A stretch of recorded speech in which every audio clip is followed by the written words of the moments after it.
range of reactions from people. Welcome to YouTube. Shout out YouTube. Welcome in the house. Today we're going to talk about Messianic fragility, real or not. And so because I'm not new to these spaces where people may not necessarily feel comfortable talking about, but it needs to be spoken about, I'll go ahead and talk about it. And if you're willing to talk about it, feel free to come through and do so. But in this particular space, as you're talking about, yes, welcome. As you're talking about the Messianic and non-Messianic world of debating, discussion, theology, all of these type of things, it gets really heated in this space right here, right? I've hosted, co-hosted several shows, having to be the host, mediating, also participating on panels, and having to convey your thought or listening to others convey their thoughts, watching some go left field, you know, still allowing people. But some people, somebody actually reached out and like, you know, Amuna, sometimes I'll get mad at you listening to you, because where you think I should jump in there and jump on someone and force my thought down their throat, I'm actually sitting there listening, right? And the person's like, I, you know, get upset that you don't, you know, come at these people. But that's not how you learn, is it? That's not how you learn. If you really want to learn, and if you want to watch the Facebook, I'm doing like this, like, I'm going over to the YouTube if you want to watch it. And click on the thing, because we have, you know, information coming out. If you want to learn, you have to listen. But what I find in this in this space is an abusive, again, I always speak about abusive relationships. On one side, listen to me. On one side, you don't understand. On one side, let me speak. And on the other side, you're supposed to listen, let them speak, you know, and hear your experience is being narrated to you as though you don't understand this, or you lack understanding. It's because you're wicked, or you're an apostate, or you've fallen away, or all of these things. And you're sitting there looking like, where is all of this coming from? You know what I mean? You're looking like, where in the world?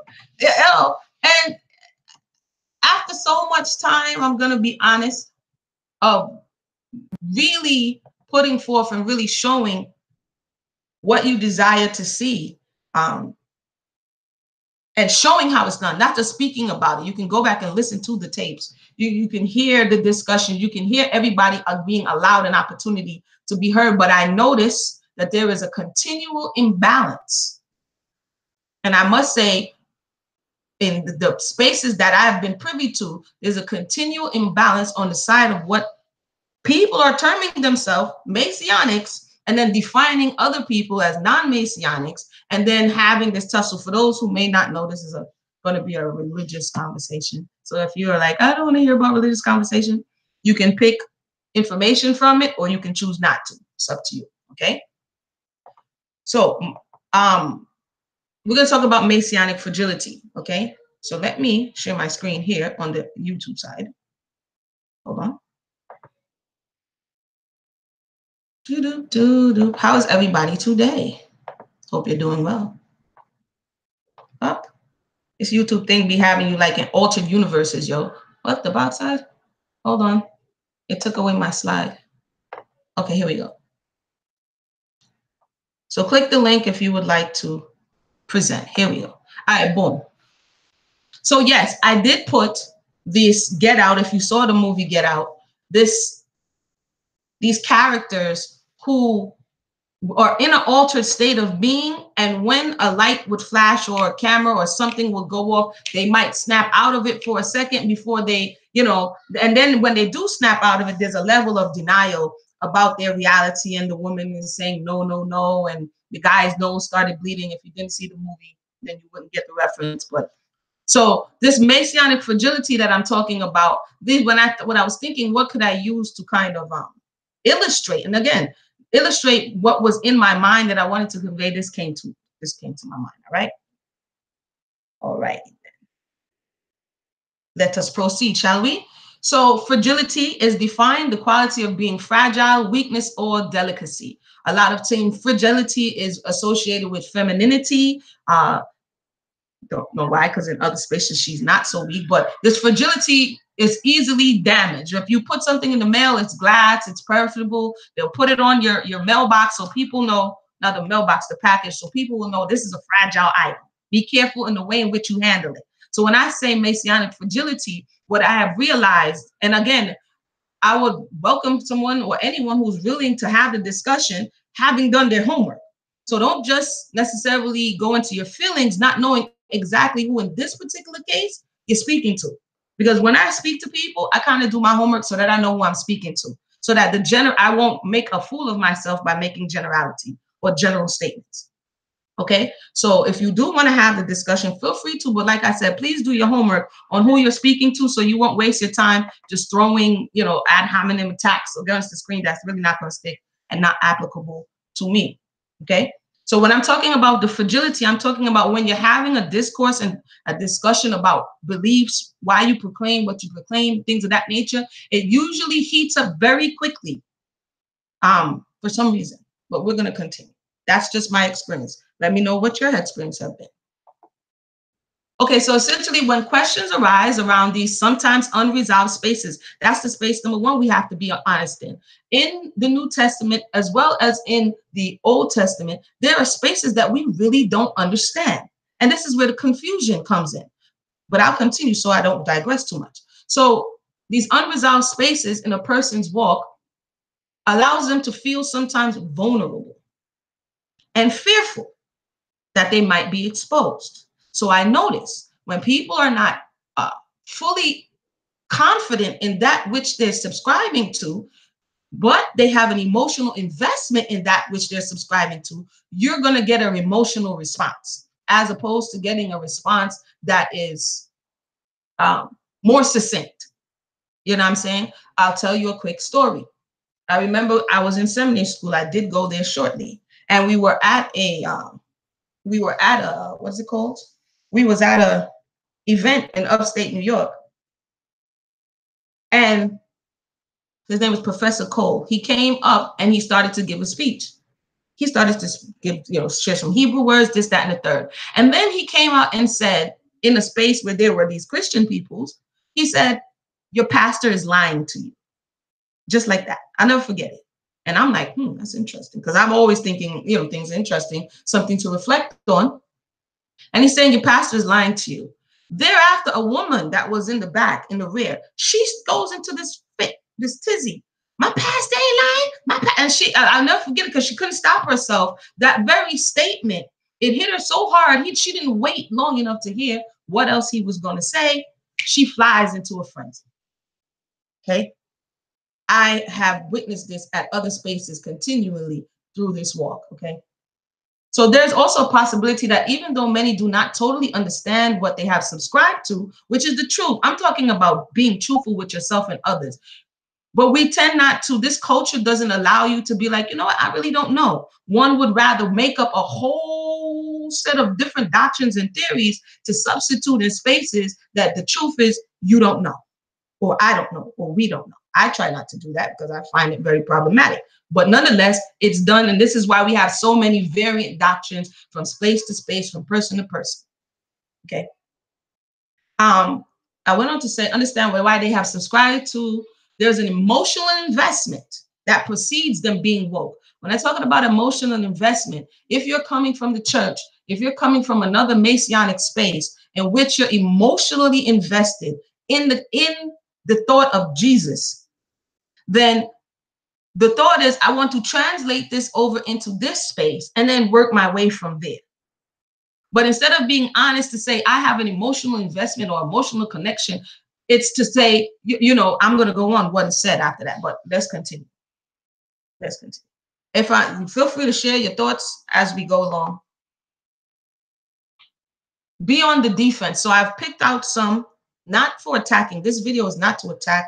It is to, again, as always, to continue a discussion and a dialogue that I think is very important to have as we go along on this journey. So 1 Peter 3:13. And who is he that will harm you if you be believers of that which is good?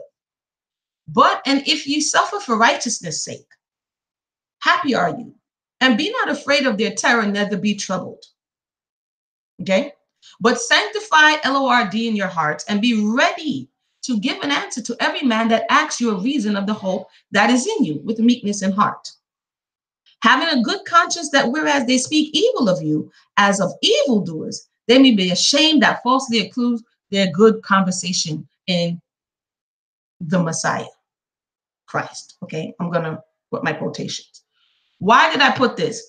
This is something that often comes up that says this is where apologetics come from, where one is supposed to have an answer. So if you always have a defense, that would mean that you would be defensive, because you're always in a space that this particular admonition is putting you in a space where you have to defend yourself against those who are going to question you, right? So the thought is someone else is going to be offending me. I'm talking about fragility, Messianic fragility, and some things that are written within the text that when we internalize, it causes us to get the results that we get.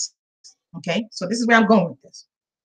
So one, it tells you if you suffer for righteousness, then you should be happy. So there are many people, it's like the trend that goes around that everyone is a hater, never really thinking possibly, are they seeing something within me that I need to rectify?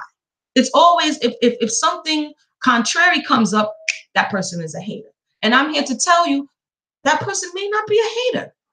But the way in which this is framed, it's shown that if they're coming at me, if they're saying something that I don't want to hear or goes against what I believe, then I should feel good because I'm suffering for righteousness' sake. We're going to continue. So that's number one, be on the defense. Number two, law versus grace. So we're going to the book of Galatians, okay? Stand fast, therefore, in the liberty with Christ, have made us free and not entangled again with the yoke of bondage, okay? Behold, now this is Paul speaking. Paul says unto you that if you be circumcised, Christ shall profit you nothing. For I testify again to every man that is circumcised, that he is a debtor to do the whole law. 5 and 4. Christ is become of no effect unto you. Whosoever of you are justified by the law, you are fallen from grace. This is the duality also. This is an area when you go into this area, it causes much consternation. It caused much angst because in one space, Paul is saying, and this is where you don't understand, you lack understanding, and all of these things that we've heard umpteen times. But if we're being honest in our walk and in our scholarship, we would have to say that this is presenting law versus grace. This is presenting something that someone has to say, well, what's going on here? And you have a lot of returning people saying, well, man, I'm supposed to, which one is it? And so while holding on to doing the law, keeping the Shabbat, the feast days, and all these things, then people are like, well, what do I do with this? And this is uncertainties, but we're going to continue because there's more. I'm talking about Messianic fragility and how in some spaces we're not being honest, or the person who's walking in that space is not being honest to say, you know what, I have a question about that too. Because oftentimes we're not encouraged to say, you know what, I have a question about that too. We'll continue. Fear of losing access to salvation. Subscribing to Jesus or Yeshua comes as a part of the indoctrination of the church, and many still relate to the text in that way. So wherever door you came through, this is the worldview that they gave you, and this is the way they broke down the text. There is a fear from breaking away because within the text, one will be alienated and damned if they do not agree with the Savior narrative. Meaning, if you see anything wrong in this narrative and you feel kind of uncertain about it, within the text, it will let you know that if you deviate from this, boom, you in the lake of fire. The same one you've been sending people to, or your granny been sending people, you going to hell. Everybody's going in the lake of fire because you had a question. You've seen that in movies where the person is in the Catholic Church, they got a question, sacrilege, and they want to throw them out. Okay, Matthew 10 and 32 says, whosoever therefore shall confess me before men, him will I confess also before my Father which is in heaven. I'm substantiating what I just said, fear of losing salvation, because it's embedded within the text. But whosoever shall deny me before men, him will I also deny before my Father which is in heaven. So they have Yeshua speaking in this space, putting within the text that if you do not accept the narrative, even though there may be questionable parts, then you're going to be denied. And the person reasons to themselves, I don't want to be denied. So even though if I have questions, I'm going to just go ahead and keep that to myself. Because if I say something, then people are going to say, I'm a heretic, I'm this, I'm that. So that's that fear factor. Remember, we're talking about Messianic fragility. I shall continue. Continue with fear of losing access to salvation. 1 John 2 and 22. Who is a liar but he that denied JC? At this point, I could say JC. It says Jesus is the Christ. And I was watching, listening to some the other day who said Paul coined that term JC, so forth. Don't feel no way. I'm gonna say JC right here. You know what I mean? He's an antichrist that denied the Father and the Son. So boom. Not only are you gonna get access in heaven, if you're not too sure, like the disciples wasn't too sure, you're an antichrist. So boom, you got labels slapped on you. Boom. Just because you have questions, you're an antichrist and you're a liar. We already know what the Torah says about being a liar. And so when you have people looking at this saying, how can I subscribe to this when I have questions, but how can I not ask questions? Because at that point, I will be labeled these things. Do you see the whole limbo that someone may be in when not only within their own selves and discoursing with one another? I'll continue. Beloved, believe not every spirit, but try the spirits, whether they are of God, because many false prophets are going into the world. So A, you may be a liar. B, you may be an antichrist. And now there's a possibility that if you say something, you're going to be a false prophet. Hereby know you the spirit of God. Every spirit that confess that JC is come in the flesh is of God. So already all of your brothers and all of your sisters who may have questions and do not understand what's going on here, if they do not confess what they're being forced to confess, then guess what? They're not of God. Do you see how that works? We'll continue. And every spirit that confesseth not JC is come in the flesh is not of God. And this spirit, again, is Antichrist. And that was from John 4. So the top one was from John 2. The bottom one is from John 4. So you're Antichrist, you're a liar, and you're not of God. Remember, within the Torah, and if you're coming from a Torah mind, if you're coming from a Torah space, you're going to have reasonable questions, because even Moses asked the question, what if they don't believe me? What am I going to use to substantiate what I'm saying to them? Because what if they're not going to take me on my word? Most I say, hey, Moshe, take this and do what you have to do. So to say that someone cannot question respectfully the narrative that's being fed, and they're supposed to internalize it wholesale, what's going to create is this static within them, and it makes them fragile. But I'll continue. Warning of false prophets, 2 Peter 2 and 1. But there were false prophets also among the people, even as there shall be false teachers among you, who privily say, bring in damnable heresies, even denying Lord that brought them, and bring upon themselves swift destruction.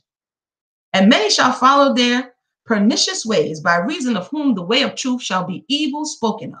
Again, hey, shalom, Brother Chris, what's going on? The declaration of this is the truth. We're going to get to that. So it's a narrow, again, we've heard that there's a narrow way, there's a narrow door. Don't ask no questions. Don't give no feedback. Believe everything I'm telling you, because if not, you're going to hell. This is the narrative that's being fed. Spiritual investment in the narrative. I spoke about that. If you're coming from church spaces, if you're coming from other spaces, the honest truth is you have a spiritual investment in the narrative. Oh, and for those who want to think, I forgot the A in narrative. It's all good. You have a spiritual investment in this narrative. A spiritual investment is kind of like this, or emotional investment. If you have an emotional investment in your marriage, it doesn't matter who comes and tell you, yo, your husband ain't no good. I saw the dude at the club. He was doing X, Y, and Z. In your mind, you have to tell yourself, that's my boo. I love him. He loves me. He'll be back. So this investment causes us to blind our eyes, because we have to come to, it's emotional attachment. But again, we're not being honest. So instead of saying, you know what, brother, you raised a good point. You know what, sister, that is something I've always pondered on. Instead of saying, I am a bit afraid, what we do, we see lash out. We see defacing. We see calling of names. We see all that stuff that's causing more dissension and division, because individuals are not being honest with themselves. And assuming that the person who is speaking, shalom, brother, assuming that the person who is speaking doesn't have any understanding. That is rather presumptuous of you and many people who I see in this space to presume that the person who is speaking doesn't know what it's like to be where you are. But I'll continue. Mark 8:34. Spiritual investment, okay? And when he had called the people unto him with his disciples also, he said unto them, this is again, this is supposed to be this is, can I say JC? Is it okay for me to JC? I'm gonna say JC. It makes it easier for me right now. Okay. Whosoever will come after me, let him deny himself and take up his cross and follow me. 8:35. For whosoever will save his life shall lose it, but whoever shall lose his life for my sake and the gospel's, the same shall save it. So he's already setting you up. If you get persecuted for his sake, then you good. If people come after you, then you're going to be good. This is all building up the individual in their mind to think this is the right way. This is how it's, and never once really reflected and be like, I can't say never once, but it's easier to look outside to demonize everyone who's coming at you than to really consider what you have bought into. He says, for what shall profit a man if he shall gain the world and lose his soul? Or what shall a man give in exchange for his soul? 38. Moreover, therefore shall be ashamed of me and of my words in this adulterous and sinful generation. Of him also shall the Son of Man be ashamed when he cometh in the glory of his Father with the holy angels. But once again, I don't know you. So again, you're having questions coming from the Old Testament. These questions in many spaces are not being answered sufficiently. But if you don't buy in, then again, you're not going to, so this, that you're not really being compelled by, I really believe it. You're compelled by fear of, if I don't believe it, what will happen to me? New and old, okay? And it's not going to be very long, but hopefully you're following along. There are many spaces in the New Testament that the Old Testament is used to substantiate the validity of the New Testament Messiah and subsequent events. This is where the problem comes in, because the OT is used in every space to substantiate the Messiah in the New Testament. And when questions are brought up about what you're using, the references that you're making, therein lies where an individual has to say, well, hold up. What you're telling me to believe is not here, and I have questions. And the person says, never forget them questions, okay? If you don't believe this and this and this and this and this is going to happen to you. There are many points of contention which can show up as vulnerabilities. Remember, we're talking about Messianic fragility. There are many points of contention which can show up as vulnerabilities if one is not able to adequately explain legitimate gaps or inconsistencies in the new text. I'll take my time. I'm slow down.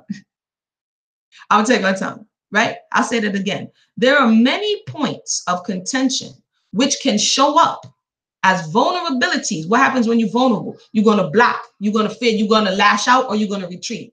If one, meaning the person, the individual, not your Mori, not your teacher, not your rabbi, if you, the individual, the adherent, the person who is subscribing to the text, if you feel inadequate in a space that is legitimate, then it's easier to shut off from the person who's shining a light. Shut off from the person who's asking the question. Go back to, I'm being persecuted for his sake. Go back to, they're a liar because, you see what I'm saying? So it's all built within this framework of why we're experiencing what we're experiencing. For example, JC or Yeshua being presented as the truth and the only way to salvation, which poses an issue when trying to line the statement up with Torah and the prophets. What did I just say? Later on, you get a statement that says that he's the truth and the way and the only way. But when you line it up with the Torah and the prophets, now we're going to have to depend on people's understanding, people's interpretations, people's doctrines. And therein lies another problem. Nah, because my moray explained it like this. Nah, because you misunderstand over here. Nah, because you missed this.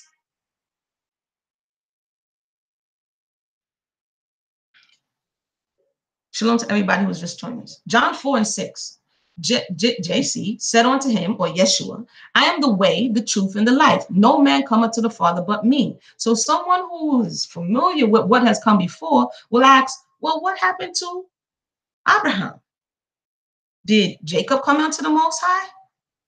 Was Moshe? And then you'll have these explanations like, he was there all along. And then someone has to buy another narrative You have to buy he was in the cloud. You have to buy he was the pillar of smoke. You have to buy he was the rock. Do you understand what I'm saying? Why it then becomes difficult? Because with every question that needs a legitimate explanation, you have to buy deeper and deeper and deeper into the narrative. And if you don't, you're all of the terrible things that, not me, you're all the terrible things that is left on record for the adherent to put you in. So automatically you go in this box and this category, and then there's a block on the mind.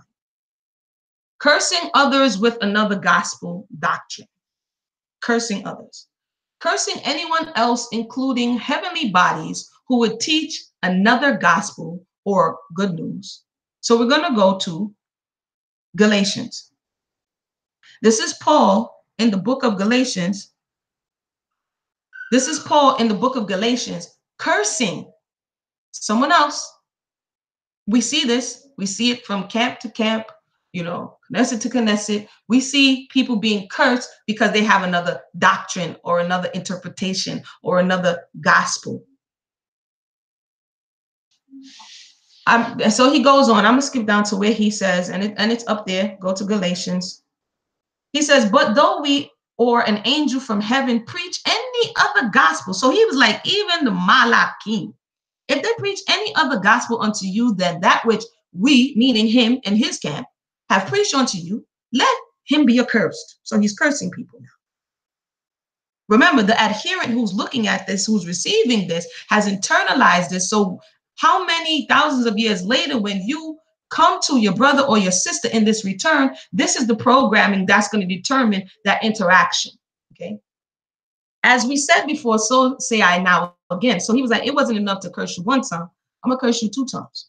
He says, if any man preach any gospel unto you other than that ye have received, let him be accursed. For do I now persuade men of God, or do I seek to please men? Because basically he answers to no one. We can get into Paul another day, but this is not necessarily Paul bashing. This is Paul's mentality, that the adherents to those who listen to Paul internalize this thought process. Do I seek to please men? I don't listen to y'all. You can't tell me nothing. This is not me. This is the mentality that we see represented today. For if I yet please men, I should not be the servant of JC, he's saying. Which again, someone who's reading the text, it goes back to someone who's reading the text and reading how Paul got introduced to JC, has questions. You can't doubt Paul, because Paul says, no man didn't make him an apostle. If no one made you an apostle, Paul, if you never met him in person, Paul, if you never congregated or were anointed or was brought in by the disciples who know him, where are you getting how to represent him to the people? Where are you getting this information from?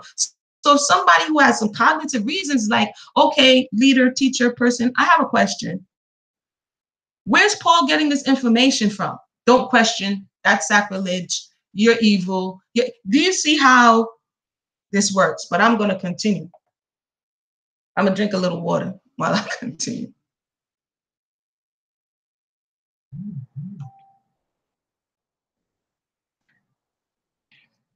Admitting apostles of his time had another gospel. So we saw that just a while ago in Galatians. He's kind of admitting, and he did, that Peter had another gospel.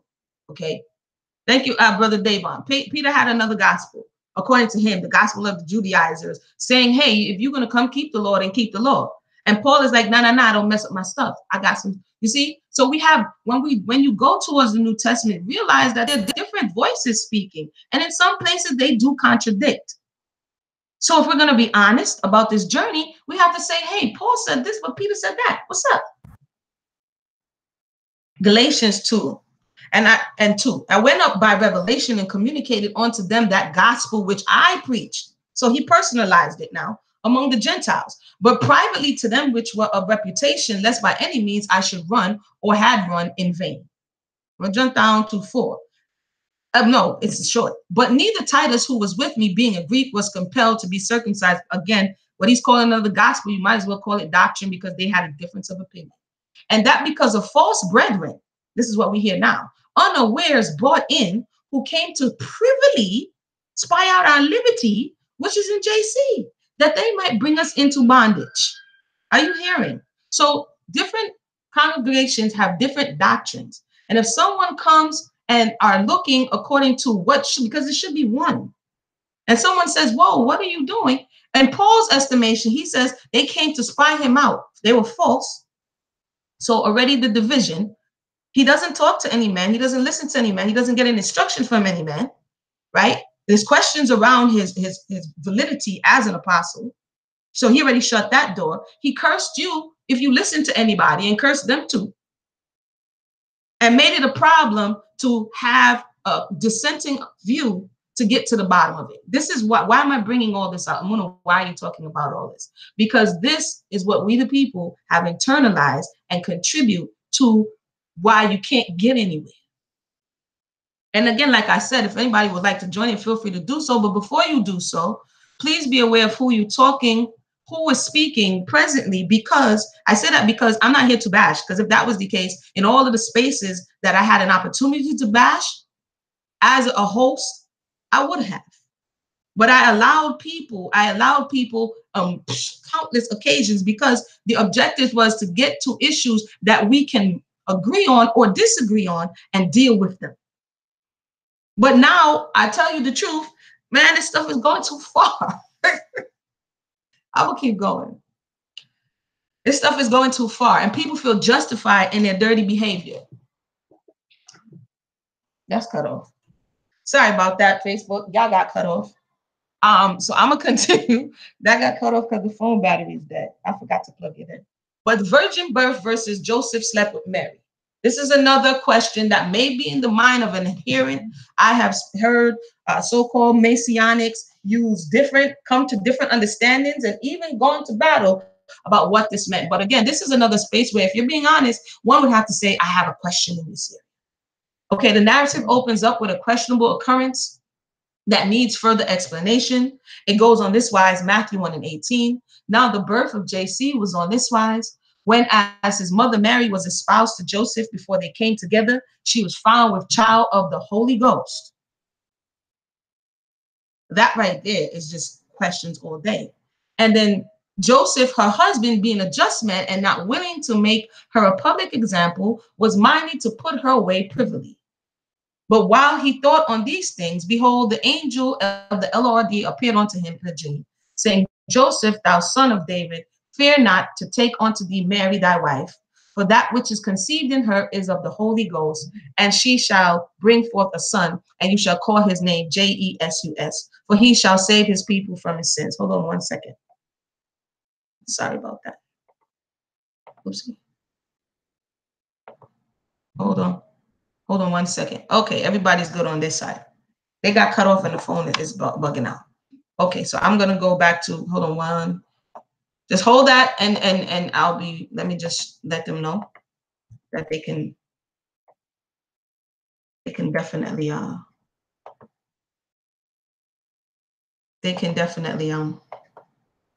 join us on the other side. But I put the link over there, so we'll continue. Now, someone who's coming from a Torah mind will definitely have questions about this narrative. I wouldn't, you've heard it many, many, many, many times before. And so I wouldn't necessarily go into a full-fledged, but like I said, depending on where you were socialized, it's going to depend on the way in which you view this. You can either view it as a miracle, or you can have questions. Now, when you have questions, one will say you're doubting the validity of JC or the Messiah, and therefore you're an antichrist, therefore you're the devil, therefore you're going to hell. You see what I'm saying? It's really that slippery slope where don't ask me no questions. But off the top, speaking of the birth of JC or the Messiah, the New Testament Messiah, when you see the laws of the Old Testament or the Torah, and you see a woman that's espoused or engaged or an arasa to a husband, which is Joseph, that's the preliminary of marriage. And therefore, anyone else who lays with her, that will be considered adultery. Another question that one would have in Matthew 1:8, just for argument's sake or illustration's sake, is that to be pregnant of a spiritual being or entity would not follow the laws of everything after its kind. So in the very first opening statement, you have two questions that are legitimate questions that are either going to be met with outrage, disgust, redirection, deflection, and then leaves the person, questioning why are they even having this conversation. You're going to have some people who say he actually slept with her, and then you're going to have other people who said it was the Holy Ghost. If you say it's the Holy Ghost, then you have to go to a space and time where spiritual entities laid with women, and it was considered defilement, right? So you have those questions. In the second part, Matthew 1:19, you have the husband.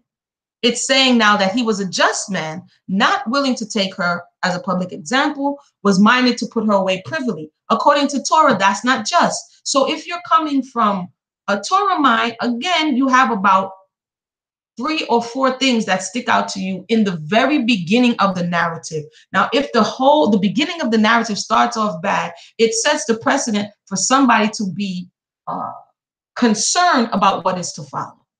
And that's just being honest. But I find a lot of spaces we're really not being honest with ourselves and one another.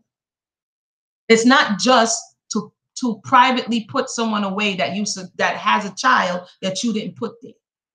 Torah says that the Torah lets us know that that's adultery, and it also gives us the judgment of what should happen. And so the first two, like I said, verses go contrary to that, and it needs to be evaluated. I'll continue. Division versus peace. Again, we're seeing a lot of division amongst us. We're seeing a lot of fighting, and again, like I said, if what you're adhering to, what you're listening to, what you're internalizing, the conflict that is within is also going to be the conflict that is without. Matthew 10:34. It says, think that not I come to send peace on earth. I came not to send peace, but a sword. For I'm come to set a man at variance against his father, and the daughter against her mother, and the daughter-in-law against her mother-in-law. And a man's foe shall be they of his own household. He that loved father or mother more than me is not worthy of me. And he that loves son or daughter more than me is not worthy of me. So right away, you see conversation about those who are going to oppress you. Righteousness is for my sake, then it's good. So you have this reassurance that when you're alienated or when you're ostracized, then it's a good thing. And the plurality, it could be a good thing, but it's not always a good thing. It could be a good thing, depends on what you're being ostracized and alienated for. If you read 10:37, it's if you love your mother or father more than me, you're not worthy of me. It depends on who you're saying the me is, because the only space that would actually be true is if the me was actually the creator, because you can put no one before the Most High. But the 5th commandment says to honor your father and your mother, that your days may be long upon the land which the Most High your power will give you. It goes on to say, but you kind of get the point, so I'm going to continue. Suffering for Messiah means you're righteous. Again, this is also what is internalized. There are many, many, many people who are not righteous, but they're suffering because of their wickedness. But if I can program my mind, they're suffering because of the things that they have done is wrong. But if I can program my mind and ease my conscience by saying that the sufferation is not because of the wickedness that is done, but the sufferation is because your affiliation with the Messiah, then the conscience doesn't really have to assess itself, because you have an escape. Okay. Blessed are they which are persecuted for righteousness' sake, for theirs is the kingdom of heaven. Blessed are ye when men shall revile you and persecute you, and shall say all manner of evil against you falsely for my sake. Rejoice and be exceedingly glad, for great is your reward in heaven, for so persecuted they the prophets which were before you. So we see a connection with the prophets, okay, because that's going to put it into context. Like I said, as we know, the New Testament does not exist without being substantiated from the Old. That's not shade, that's just truth. So the prophets are being prosecuted for righteousness, and the prophets were called of the Most High. But in just being an adherent, by saying you believe what it said of you to believe, then that makes you to a certain degree righteous. And if people revile you, you can say it's for the sake of the quote unquote Messiah, and then you can be off the hook. This is how it's being used in this day and time. I'm not sure how he intended it to be used, but in this day and time, this is how it's being used. Another thing that that particular statement is being used in conjunction with is you can't judge me, or you're not on my level. Okay. Matthew 7:1 is used. Remember, it calls to be judges. There's a whole book called Judges. The Most High called the people to be judges. Amongst Moshe, he couldn't do it by himself. He had to get 70 elders. They gave the criteria of judges because people are going to have issues. People are going to come into spaces where judgment is needed. But you have such a statement of judge not, that ye be not judged, which creates imbalance and injustice. But it goes on. For with what judgment ye judge, ye shall be judged. And with what measure you meet, it shall be measured to you. And why behold you the mote that is in your brother's eye, but considerest not the beam that is in thine own eye? And there's a possibility they're not considering it because they think they're suffering for righteousness' sake. So it can't be me. The person is being persecuted. You have all of this martyr type language. The individual is being persecuted. They're suffering for righteousness' sake. So it's not them. It's the brother. It's not them. It's their sister. It's not them. It's their family. Or how will you say to your brother, let me pull out the mote of your eye, and behold, the beam is in your own eye? Okay. And then he goes on to call them a hypocrite. First cast out the beam out of your own eye, and then shall you see clearly to cast out the mote out of your brother's eye. But in order to do so, one will be able to have to judge. So initially it says judge so that you won't be judged. We have to judge ourselves as well. We have to judge our behaviors and our mannerisms to see if they line up with the Creator. We have an internal judgment system, and then we have others who externally are looking upon us and judging by what it is that we manifest. We have to judge our thoughts. So one would have to ask the question, okay, in the beginning you told me not to judge, but then by verse 5 you called me a hypocrite for not taking out my own beam. What if I didn't judge correctly and I don't think it's me, I think it's the other individual? Give not that which is holy unto dogs. This one here. Neither cast ye your pearls before swine, lest they trample them under their feet and turn again and rend you. Now, again, people will say Amuna is proverbial. You're taking it literal. I hear you. What I'm saying is the way in which these verses are being used, they're using to judge. They're being used to oppress. They're being used to cause division. You know what I'm saying? People are not looking at themselves and taking the beam out of their own eye. They're using the text to justify their behavior, and then when the energy is returned, then the person is being attacked, the person is being persecuted. All of these things are happening. So not sure what they intended to happen, but we can definitely say what is happening here. Complicating the simple. Matthew 13:10. And the disciples came and said unto him, why speakest thou unto them in parables? He answered and said unto them, because it is given unto you to know the mysteries of the kingdom of heaven, but to them it is not given. So at this point, the question is why? Because you have some schools and some people and some spaces that lure you in and say, hey, I have the secret intel on how to break down this script. Nobody else is doing it like I'm doing it. But there was a pattern, there was a precedent set for that type of mentality, the acceptance of that mentality. Because you have 12 disciples here who are asking, why are you talking to them so that they can understand you? And the response is, it's not for them to understand. So then why are you talking to them when in Genesis and Deuteronomy, when it's spoken of the law, it says it's not hard. You should ask who should go up into the heavens, or who should go across the sea to get it from me. It's nigh unto you. So now we have a conflict between what is said and what it's saying. For whosoever hath, to him shall be given, and he shall have more abundance. But whosoever hath not, for him shall be taken away even that he hath. Therefore speak I to them in parables, because they see not, and hearing they hear not, neither do they understand. So that's confusing, right?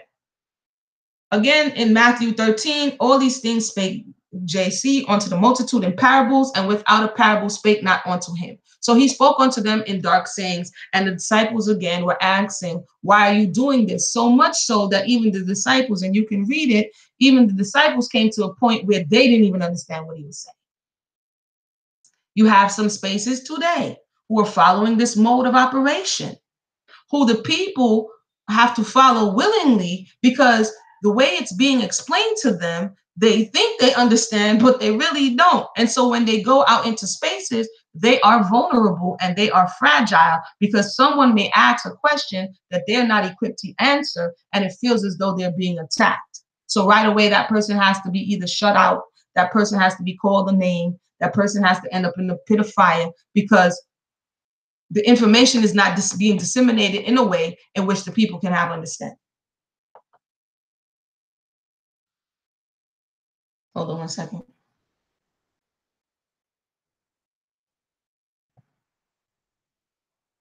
There's a confusing call to hate family. Again, like we said, it says, love your brother. The Torah says, do not abhor your brother. It says, don't abhor the Egyptian because you were a stranger in his land. Don't hate the Egyptian, which is not technically your brother.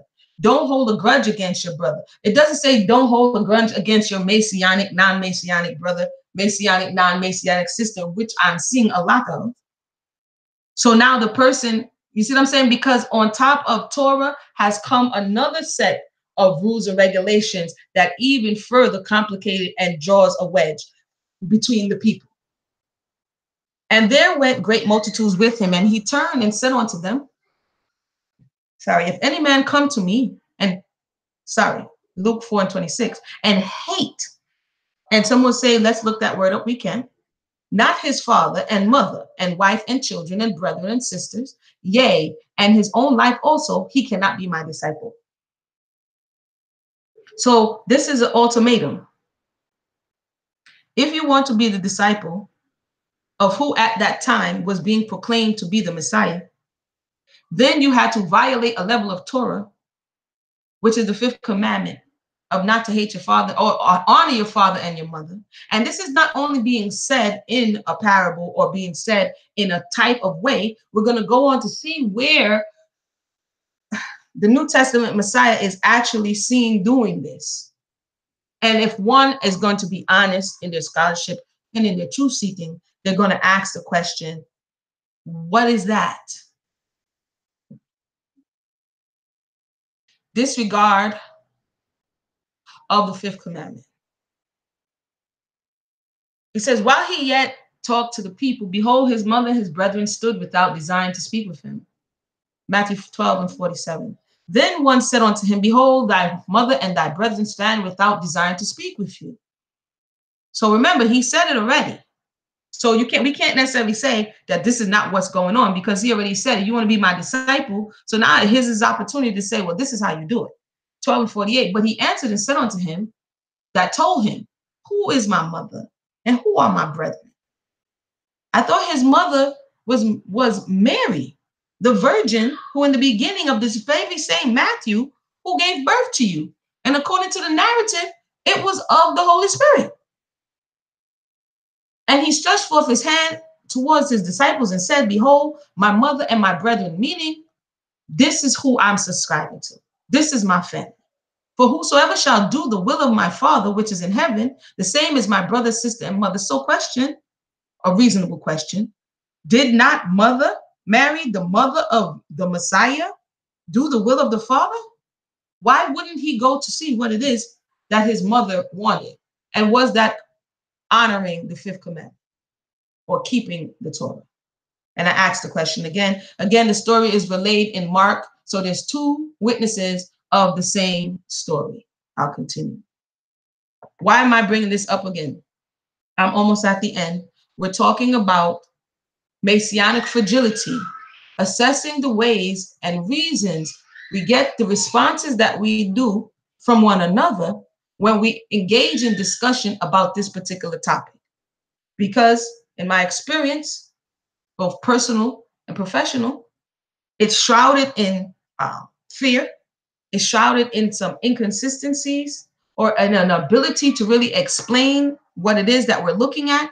And because we are emotionally invested in the narrative and the story, we feel as though we personally, the individual, is coming under attack when someone begins to get all up in our business. So I'm going to talk a little bit about indoctrination, the process of teaching a person or group to accept a set of the beliefs uncritically. And that for me is the important part.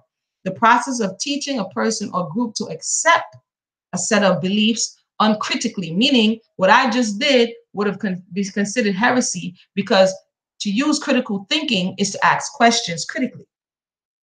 And so because that indoctrination doesn't allow for that space, one has this contrasting or competing thoughts within us, right? And what it can do also, it can burden our minds. You see what I'm saying? Because the word can't come to me now. The word is at the tip of my tongue, but I'll be back with the word. So I wanted to go a little bit further in what truth is. Truth is not fragile. As a matter of fact, the Hebrew word for truth is emet, aleph, mem, tav. Emet. Truth is not fragile. Truth is stability. It's firm. It's sure. It's established. The truth will rise again. The truth will get up from the dust. The truth will speak, even if it takes ages for the truth to be uncovered, it will. The truth is just the truth. The truth is something you can put out there and not necessarily have to defend, because the truth can defend it, can defend itself.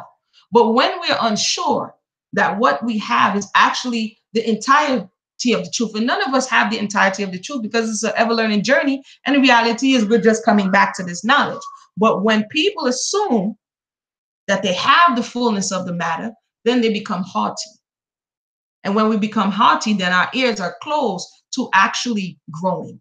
And that makes us even more fragile, because we don't see our blind spots. It makes us vulnerable. Road to the truth. Now, if we understand where we are, you know, that's been gone over 50 million times, scattered to the four corners of the earth. This is where we are. This is one of my favorite scripts. I wrote a song about it, sang a song about it, like to hear it go. Because this is Solomon in the dedication of the temple, when prayed the prayer that Solomon prayed, and the response that the Creator gave to Solomon was a formula. The formula is not get a few strong concordances, read a few texts, presume to know everything, start a camp, indoctrinate the people, and then cause division. That's not the formula. But that's what we're doing. That's not the formula. The formula is for each and every individual. It says, if my people, which are called by my name, so the person has to first wake up. That's what you call woke. We're the children of Israel, we're the people of the Most High, Yasharun, whatever you want to say. This is the first part, because again, we were knocked into the middle of Mesmenemia. We're coming out of coma. So first you have to realize who you are. That's being, quote, woke. The second part is not, you know, and jump on the highest beamer you can find and start to, you know, oppress everyone. It says, and shall humble themselves. So first you wake up, and then you realize something, that you need to be humble and pray. Next part. And then seek my face. Next part. And I forgot to highlight the other part. And turn from their wicked ways. So you have to wake up, be called by the name of the Most High, humble yourself, pray, seek my face, and turn from your wicked ways. Then, not continue to divide the people with errant doctrines. If we don't know, it's okay to say we don't know. If we're unsure, it's okay to say we're unsure. But when we are emotionally and spiritually invested in something that we've been given, and not being willing to see whether or not there is full truth in what we are adhering to and accepting to, we make ourselves vulnerable. It says, then I will hear from heaven and will forgive their sin and will heal their land. The first word we saw there was humble. The word is kana, to bend the knee, hence to humiliate, vanquish, bring down low, into subjection or humility. That's how we're supposed to be before the Creator. The next word is pray. Strangely, don't judge me. You can't judge me. The next word, when I looked it up, is palal. The pay, the lamed, and the lamed, to judge, officially or mentally. So remember what I talked about, judging yourself and being able to judge rightly others, by extension to intercede or pray, entreat, judgment, make supplication. So you have to be able to know that something is wrong. But how do we humble ourselves? How do we know something is wrong that if we didn't humble ourselves? How do we know something is wrong if we already think we know? So then when anything or anyone comes in to have this discourse or conversation, because we've already concluded that we know, then we don't need to judge ourselves, and we don't need to humble ourselves. seek, bakwash, to search out, by implication to strive after. Do you see when? Beseech, desire, inquire. Do you see when you go inquiring of the Most High? After you have humbled yourself. Because if you inquire before you've humbled yourself, you're being led by your ego. And if you're being led by your ego, then a lot of the information that you're going to come up with is ego driven. And so now we can take a look at the large amount of variant doctrines and variant splinter groups, because the seeking came before you were humbled and you judged yourself for the current condition that you were in. I am in, we are in. Turn. So first you realized who you were, then you humbled yourself, then you judged and prayed, then you sought the face, then you needed to know what was the right way, then you do these things so that you don't bring all of the dirty behavior with you. It's like the cleansing, because I like talking about cleansing. Physically cleansing, first you have to realize that you need a cleanse, and then you have to not try to seek and put in the new stuff in the old, quote, wineskins. You have to purge out that uncleanness before you can put on or seek that which is now going to heal you. So then you turn back. And I think that's it. That was crazy, right? That was a wild ending. Like I kind of dropped the mic on that ending. Let me see. You guys weren't able to see it? Hold on. Oopsie. So then that is the process, not according to Amuna. I thought I was showing you guys the screen, so I guess I wasn't, because I was reading it. So hopefully I wasn't looking too crazy, because I wasn't looking at the thing. But hopefully that was helpful in some way, as we're talking about an issue that continues to be an issue. And it's disheartening when you hear and see people who are, quote, well-meaning, and people who are over other people and leading them to a certain degree to continue to error and get further and further from where they claim that they're trying to bring them. All the time on a journey of newly returning, defaming your brothers and sisters, calling them out their names. You see what I'm saying? And you never know what part of the journey that person is on. But I see it a lot. It's disheartening, and we need to speak to the matter. Hold on 1 second.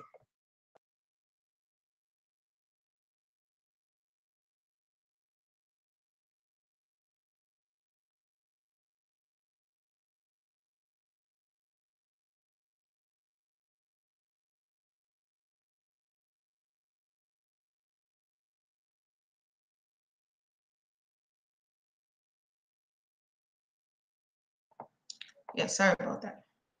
So with that said, any questions or comments, feel free to ask. Like I said, it's something that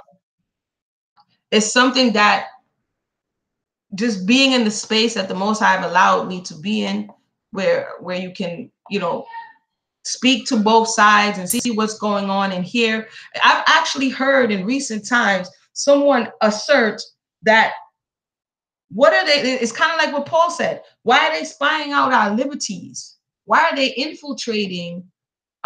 Greetings. Hey, brother Kwete, is you? I didn't want to see you, Akwete. Akwete, I wanted to check you. I gave you a link to have this discussion. If you're interested, we can speak about it. We can come back and speak about it if you want. I wanted to speak about Messianic fragility with you, among other things, and your experiencing, because you do a lot of traveling and a lot of interfacing with different ministries and different groups. And I kind of wanted to speak to you about what your experience is, and is it towards unification? Yeah, that's what I figured. I'm like, what happened to you, brother? Hit me up and let me know if you'll be interested, because I can definitely come back and have a discussion. Because as I'm saying, when you're looking out across the landscape, and looking at some of the things that are embedded within the text, and then I'll recap, that are embedded within the text, I understand why the people who subscribe to the New Testament in the way that some do, why they frame their reality like that. But the reality is, when you look at it and parallel it, yeah, give me a call, brother. You parallel it to Torah, and you have reasonable, viable questions about what one is adhering to. I'm not sure if they realize that the text has blocked you from having that exploration. Because if you go anywhere without these bonds, then you're automatically going to be a heretic. You're automatically going to hell. You're automatically a liar. You're automatically an antichrist, which sets up for exactly what it said, that is coming to bring a divide, which is problematic. If everybody is saying they're returning to the true and living power, then why are you continually being divided over something? Even Gideon had the opportunity to be like, Most High, don't get mad with me, but I need to know it's you. All throughout the test, the Tanakh, you had an opportunity to be like, don't get mad. I need to make sure that it's you. And he was like, okay, make it wet this time, make it dry this time. Okay, one more time. You have Moshe was like, my speech ain't that right. He was like, Moshe, I'll give you your brother. Okay. But they're not going to trust me. They're not going to believe me. He was like, these are the things you're going to do to let them know that I sent you. And so now you have the same set of situations where the people have questions, but now you have been barred from validating whether or not the Most High sent you, when the people were given the opportunity. Now, not to say that the children of Israel, even when they knew the Most High sent the individual, still did not adhere. That's not what I'm saying. What I'm saying is, within the text, you were kind of barred. You're called names. You're how you slow generation, all of these things, because you have questions. And we saw that play out with the dialogue between the disciples. So if no one wants to feel as though I'm dumb, I'm slow, I'm whatever, so I'm just going to be quiet and hold it. And when somebody asks me anything in and around this very sensitive area, I'm going to explode on them. I'm going to shut off from them. I'm going to call them names. It's not healthy. And it's something that we need to, as a people, really assess honestly. So with that said, I hope everybody have a blessed night. Like I said, this one has been on my mind for a minute. And I tried to approach this topic from many different spaces. If you want more about the conversation that we've had in the past, it's on Debate Talk for you. It's under the Messianic Divide, among other things. We've had panels with Messianic and non-Messianic, Torah and New Testament. I've hosted, I can't even count the amount. It's well into the 60 plus. I'm talking about relationship issues, talking about all these things, and able to get to, for a moment, putting this issue to the side and dealing with so many issues that plague the community. But if I did not have the ability to humble myself, then all I would want to talk about, I wouldn't want to get anywhere without first forcing the other individual to agree with me on that topic. We wouldn't have accomplished anything if that was the mentality. But it seems for others, that is the mentality, that nothing can be accomplished until you agree to something that even they have questions about. With that said, again, Akwete, hit me up so that we can, if you're willing, come in and we have this discussion and hopefully continue to have ongoing discussions on these very, very important topics. And I'll leave it like this. You can't force anyone to do anything, but you can use your voice to bring an awareness to something that can possibly be better in time. All right? All right, everyone.